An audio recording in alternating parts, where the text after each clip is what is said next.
నిన్న శంకరంపేట మండలంలో మాజీ ఎమ్మెల్యే గౌరవనీయులు మహారెడ్డి భూపాలరెడ్డి గారు సీఎం చెక్కుల పంపిణీ కార్యక్రమంలో వెళ్ళడం జరిగింది. అక్కడ మాజీ ఎంపీపీ జంగం శ్రీనివాస్ అన్నగారి ఇంటి దగ్గరికి వెళ్ళగానే 50 మంది కాంగ్రెస్ నాయకులు ఒక్కతాటిగా వచ్చి మహారెడ్డి భూపాలరెడ్డి పైన హత్యాయత్నం చేసే ప్రయత్నం చేశారు. కర్రలతో మరంటే రాడ్లతో మరంటే రాళ్లతో మన కారు పైన చేతులతో కొట్టే ప్రయత్నం చేశారు. అక్కడ ఆల్రెడీ ఎస్ఐ గారు, అక్కడ పోలీస్ సిబ్బంది అందరూ ఉన్నారు.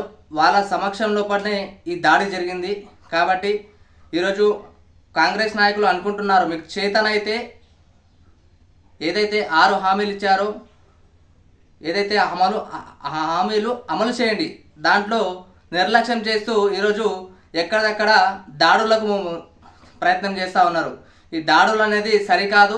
మీరు ఒకటే నేను హెచ్చరిస్తా ఉన్నా, మీరు ఇలాంటి దాడులు చేస్తే మాత్రం మరి బాగుండదు. మీరు అధికారంలో ఉండేది 3 సంవత్సరాలే మాత్రమే, కానీ తర్వాత అధికారంలోకి వచ్చేది బీఆర్ఎస్ పార్టీ అనే విషయం మీరు గుర్తుపెట్టుకోవాల్సిన అవసరం ఉందని తెలియజేస్తూ, ఈరోజు పోలీసుల సమక్షంలో పడినే పోలీసులే ముఖ్య సాక్షులు కాబట్టి అక్కడ ఎవరైతే దాడికి పాల్పడ్డారో గౌరవనీయులు మహారెడ్డి భూపాలరెడ్డిపై దాడికి పాల్పడ్డారో వాళ్ళపైన కఠిన చర్యలు తీసుకోవాలని పోలీసు వారికి నేను విజ్ఞప్తి చేస్తా ఉన్నా.